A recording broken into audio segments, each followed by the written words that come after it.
You guys have no idea how proud of myself I am right now in this moment because I was able to connect in the most absurd way possible on YouTube. So you can follow along on YouTube if you're live on TikTok with me right now. The Sony ZV1 blogging camera, I've gotten it set up so now it's streaming. No more crappy 720 coming from me out of a webcam on my laptop. No, we're straight going 4K. Very, very exciting. So I wanted to do some snack reviews that I've been sitting on these snacks for a while. And I've tried them, but I haven't put a video out on them. So I figured this would be a great time as any. So these are they call them dark chocolate covered Mickey Mouse pretzels. And it's part of the chocolate favorites collection from the parks. So we're gonna try them. And then a myriad of different sour snacks. So I've got the Mrs. Incredible. These are strawberry sour belts, which the belts used to be my absolute favorite. And then these Stitch Sour Extreme cubes kind of overtook them. And then we also have, yo, what's going on? Bella, what's cracking? I met Bella actually by the lunching pad over in Tomorrowland. So these are sour rainbow belts from Disgust. These are one of my all-time favorite snacks in the parks. These ones are good too. These have more of an apple, where the rainbow ones, and these are Buzz Lightyear themed. The rainbow ones have more of like kind of a berry flavor. And then brand spanking new, never tried before. These are the Warheads, which I'm a 90s kid. Well, I mean, technically I was born in the 80s, but in the 90s, Warheads were super popular. These are the sour twists, which I've never had the sour twists before. So we'll try them out as well. So before I get into sour, I figure I might as well try the chocolate ones. So let's get into, I'm a bigger fan of dark chocolate. I don't know if you guys are dark chocolate or milk chocolate fans, but we're gonna give these a go. Hang on, let me get one that's not crushed so you can actually see that's kind of crushed. I want you to be able to see the Mickey outline because I think it's pretty cool the way that they shaped not only these pretzels, but the way that they coated them as well. So hang on, there we go. So I love that. It's just cool. It's just very cool. Dark chocolate, pretzel. What more can you want? If you can get these on a good deal, the dark chocolate is actually quite nice. They call it semi-sweet chocolate. So there is a little bit of sugar and some cocoa butter in there. Ooh, and artificial flavoring. So they're probably popping up that chocolate vibe. But these are good. You can get them in the parks anywhere. You know, Emporium, confectionery, wherever. You can get them at pretty much every gift shop on resorts as well. They're delicious. If you like dark chocolate, you will like these. I love dark chocolate, so I'm going to give them a very solid 3.8. Now, because they're Mickey shaped, they get a couple more points, but they're very, very tasty. All right, let's slam through all these sour treats. Let's go with one of my old standby favorites. Love them. The Buzz Lightyear Sour Apple Belt. Now, I'm going to let you in on a little secret. Both Dollar Tree, the dollar store that's nationwide in the United States, as well as Walmart, and probably Target too, they all sell this exact candy, right? Which is like this soury belt, thin strip kind of vibe candy. They all sell them. It's the same exact thing. There's no difference. Malic acid meets chewy gummy, but not like greasy gummy bear chewy gummy. This is more of that like Sour Patch Kids, where it almost tastes like they're stale, but not in a bad way. So you definitely have to chew them. And these ones have, you know, apples. There's so many different flavors of apples. I love Fuji's. I love Galas, Rawburns, Granny Smiths. These have more of a Granny Smith, that baking apple, or You know, even like a Jolly Rancher if it was tart. But it's definitely a more tart apple. These are banging. They're delicious. They are fun to share. These are great. So on the sour apple belts to infinity, and I'm going to give these a 4.1. I like them. I've gotten them multiple times. So that, to me, you know, I'm very much a Lay's potato chip type consumer, where if I can have more than one, then that's a good thing.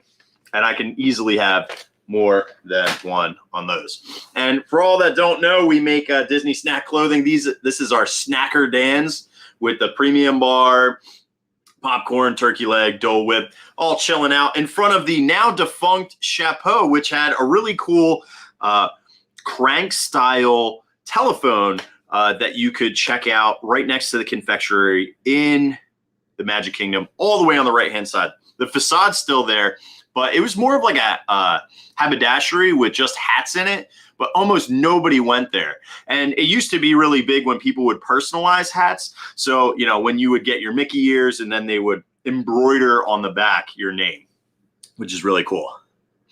Oh, thank you so much. Yeah, you can check out the t-shirts. I do sell these. We sell a large portion of snack clothing. There's a Zebra Dome shirt. There's a Han Shot Thirst shirt with the Jet Juice shot glass and the Dagobah Slug Slinger for Greedo and for Han Solo. This is a Mickey Premium Bar woven. We sell all different types of snack-based clothing. Link is in the bio, walruscarp.com. Super easy to find us. And our name is like Walrus and the Carpenter, just like our name up here on the top or on the bottom, depending on where you're viewing this from. Let's crank right into the next one. This is our Sour Rainbow Belt. Disgust is awesome. I'm a huge fan of Wishables, and I had a Wishable Disgust somewhere. Let me see if I can find her real quick. This is like the problem with Wishables, I've never really found a good way of storing them, so they all just kind of fall apart. Once they stack and I pull one out, it just tumbles all together. But I don't have that. I do have Joy, so let's Joy and me will have some Sour Rainbow Belts. Inside Out, very underrated movie. Hook me up with some shirts and you'll model them on your Instagram. Well, Bella, I do know a guy who makes shirts. So we can definitely just DM me later so I remember on Instagram and we can chat about possibly getting you some clothing. At bare minimum, where do I have them? We make sunglasses. They're actually my favorite thing that we make. Here we go. These are my favorite thing that we make. These are polarized Mickey Premium Bar sunglasses with the premium bars all over it. Polarized lenses. The lens is also blue, which is cool. Yeah, they're sharp and they're great and affordable. They're only $22 for polarized glasses and they have premium bars on it. It's a heck of a deal. All right. Disgust has a distinct, I get like a raspberry, blackberry, boysenberry vibe from it. Also, what's unique is that I think these are the most sour thing. If you're like a big Sour Patch fan like I am, I think these are the most tart treat you can get in all of Disney World. Once again, you can find them everywhere. I typically pick them up in Disney Springs at Goofy's Candy Cauldron. But yeah, it's absolutely unbelievable. And Lemon Tattoos, thank you so much. Definitely check them out. And you can always follow me on Instagram and hit me up and DM me on there or message me on TikTok. And I usually am giving away coupon codes like crazy. So if you put a bunch of stuff in your cart and you're like, oh, Kirk, my name is Kirk, K-I-R-K. Hey, can you hook me up with a coupon code? Got you covered. So, all right. On the Disgust Sour Belts, these are phenomenal. I'm going to just peg them up a little bit more than the Apple ones, and I have gotten these multiple times. These are going to get a 4.2. Very, very good. And I'm curious because these ones are Warheads.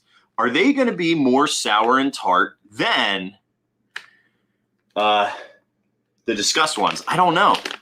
Because Warheads to me were really, really, really sour, but I could be wrong. And then last but not least of the ones that I've already tried, here we are. I do have a TikTok. It's just at Walrus Carp, so slightly different than my Instagram, but the same thing as my YouTube that you're watching right now. So yes, I do have a TikTok. I have a decent amount of followers on TikTok, which is crazy. And everybody who's watching right now on TikTok, you guys are amazing. And I have a lot of new videos coming out. They'll also be on Instagram Reels as well. And they're always based on the same kind of thing. They're either funny, educational, or like history or secrets within Disney parks, because there are so many details that the Imagineers have put together that I feel just get kind of lost in the sauce. So I like sharing them with everyone, because that's like one of my absolute favorite parts of Disney, is not only finding them myself or learning from other people or learning from cast members and then sharing those fun facts and secrets with you guys. So lots of content. I probably have close to 170 videos worth of content to put out there. So very excited, and I have a lot of work to do to help teach you guys more about Walt Disney World and the parks and the rides and food and all that good stuff. So these are the Mrs. Incredible sour strawberry, excuse me, sour strawberry belts. I almost like choked and died on a piece of granulated sugar there. All right. So we have our strawberry belt, same exact texture as all the other ones we just had. Slightly harder. You know what? These ones are kind of giving me a more tart vibe than even the apple ones. Also, on the bottom, look at all that. That's a combination of sugar and malic acid. Malic acid is what gives these things their acidity and that punch that like gets you right in the back of the throat, you know? My YouTube is Disney related, food related. I do live streams on there too, so I super appreciate it. And yeah, hang on, I'm answering one other question. Yeah, Disney, I do a lot of food reviews on there, so, and then also POVs on rides, and then a lot of Disney history.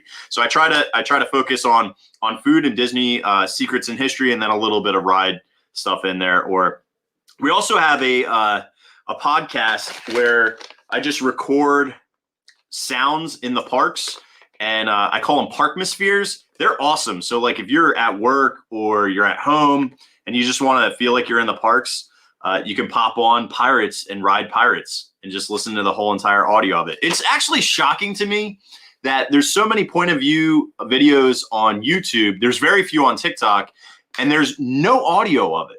So I just felt like there was a giant white space. And I really enjoy listening to on-ride audio or just park audio, or, you know, like maybe I just want to listen to Tomorrowland for about an hour. Well, we got you covered on that. And once again, it's all the same name. It's all Walrus Carp. So you can check us out there. The sour strawberry, I don't like these as much, but I still think they're quite good.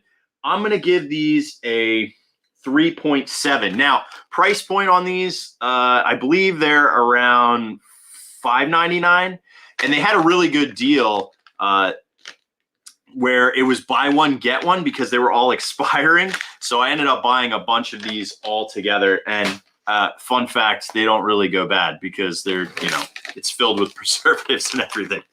All right, very excited. This is the Warheads one that I have been waiting so anxiously to try. Shout out to my buddy James from Mouse Ears and Magic, who runs Instagram podcasts. They're mainly a podcast. They also have a YouTube channel. But he's the one who told me, you know, I could upgrade my stream to using the camera. And Park Hopping Duo, my buddy Nick, who's a genius with cameras, sent me the firmware update. So you guys are amazing, and you should check out their YouTube channels or Instagrams or all that stuff. So Park Hopping Duo and Magic. Oh gosh, I'm blowing it right now. Mouse Ears and Magic. There we go. Sorry, my dyslexia was kicking up. Yes, favorite live I ever scrolled into. Interesting. These smell a lot like lemon. And they're weird. They're like this strange shape. It's like this, I don't know, it's like cable twisted together. That's very weird. Yeah. These are straight lemon lime. They're not sour at all either. They're saying that this is sour green apple, lemon, and watermelon. I only really get the lemon. And the green apple is coming. I mean, I get it because of color-wise. They are green, red, and yellow. So it is those strands of flavors. But it tastes like if Sprite had a sour candy. That's the best way to explain it. If Sprite had a sour candy, it would be Stitch Extreme Sours. Hang on. They put the name of these things in a very precarious spot because you end up ripping it off and you don't know what the heck they are except for the color of the bag. But these are Warheads Sour Twists. Not a fan at all. If you like Sprite and things that are like kind of tart but not really super tart, then that's for you. It's not for me. These are a big miss. I'm going to give them a 1.1. I'm like shockingly disappointed by that. Yeah. So in terms of, this last trip, we had a really good trip and people always ask about crowds and whatnot. It was spring break. We just got back last Friday. It wasn't that bad.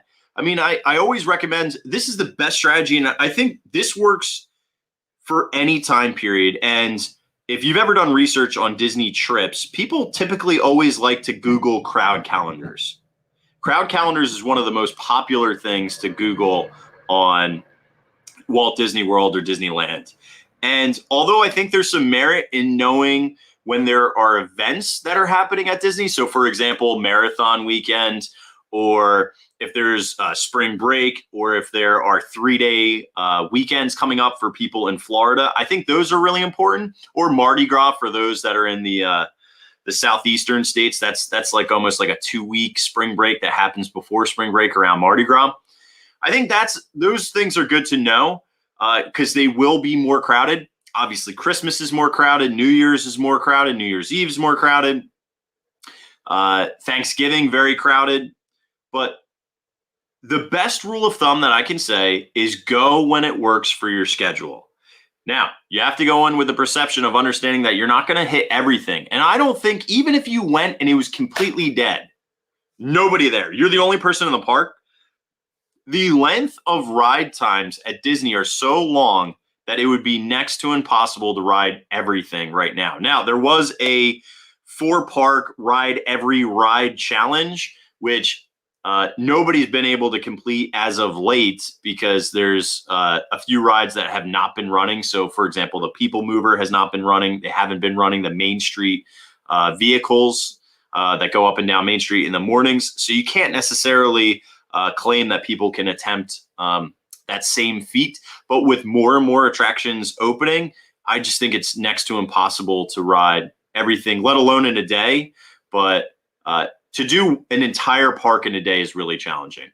And honestly, I think you'd get very frustrated if you tried to do that. Here's what I recommend. I recommend if you're really prioritize rides, you go to the park at rope drop right at the beginning.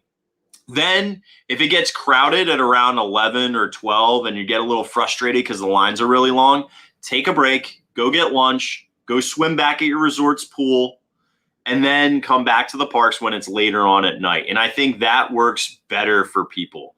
And you can end up riding more rides with less headaches.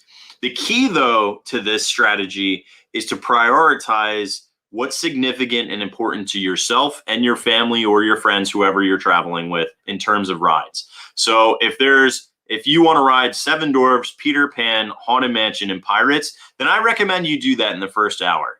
You go directly to the most popular attraction, which would be Seven Dwarfs Mine Train. You wait in the line. You'll probably get on that ride before the official park opens. So, for example, if the park opens at 8 a.m., you'll want to get to the parks by 6:30 or 6:45. You'll probably get scanned in by 7 a.m., walk right over to Seven Dwarves line, which will probably be 30 to 40 minutes, but you're still waiting in line before the parks have officially opened. And then once you get off the ride, which is probably still before 8 o'clock, the official ride time, now you can hoof it over to whatever the next ride that's most important to you guys.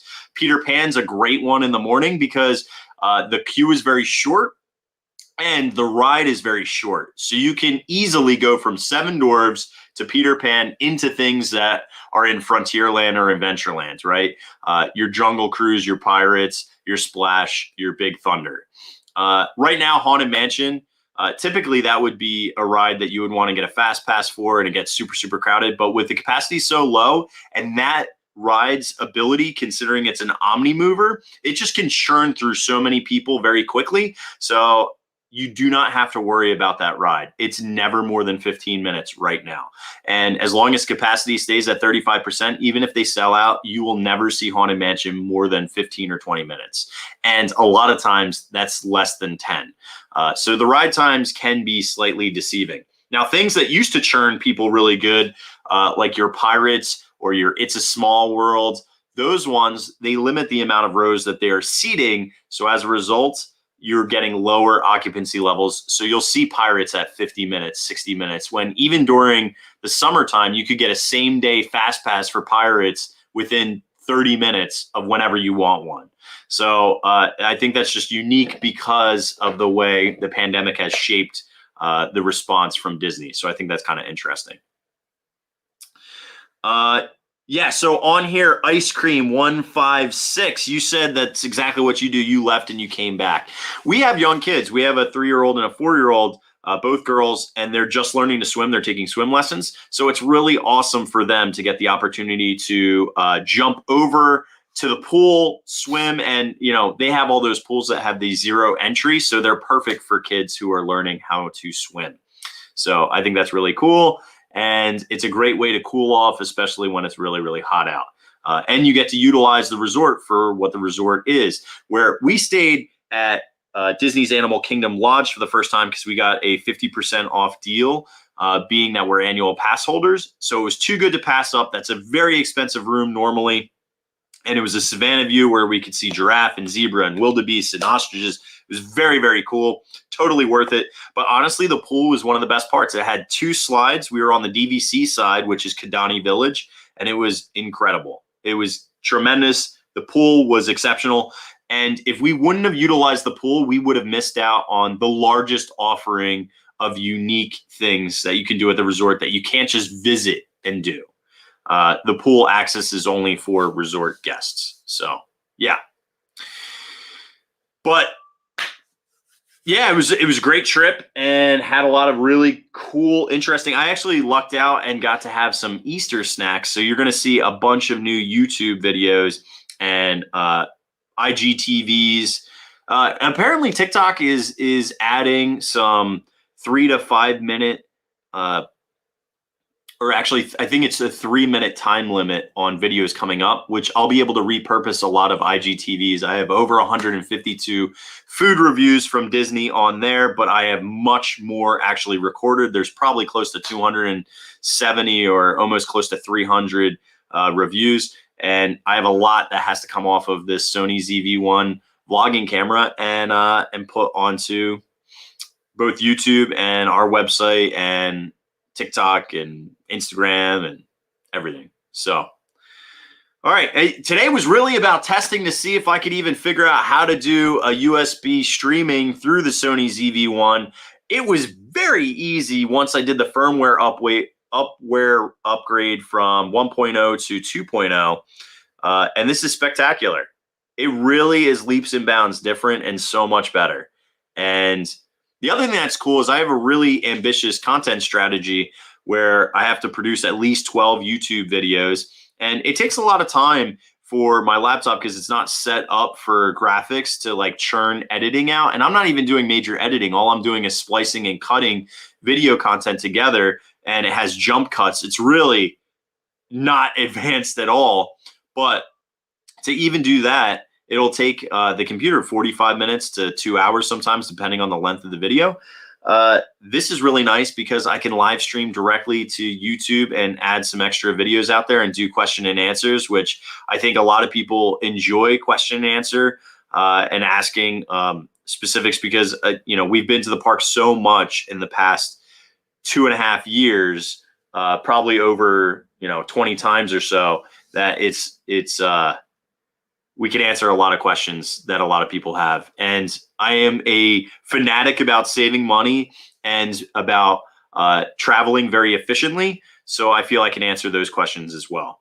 So plan to have more live streams in the future at much higher qualities. And feel free to subscribe to us on YouTube because that's where they'll all be archived at. And you can learn some great tips as well as follow along in the parks with any of those things. And then check out walruscarp.com if you really like Disney food, because we sell Disney food clothing that's really unique and really funny, because I feel that most Disney stuff is great, but there's definitely a gap in more Disney food clothing that's really funny, and that's what we shoot for. So you guys are great. Thank you for hanging out, and I'm so happy this was successful. This is amazing, and I look forward to doing more streams like this. So you guys have a great night. Thanks for hanging out. Make sure to like, follow, subscribe on all channels, and definitely check out walruscarp.com. You guys are the best. Have a good night.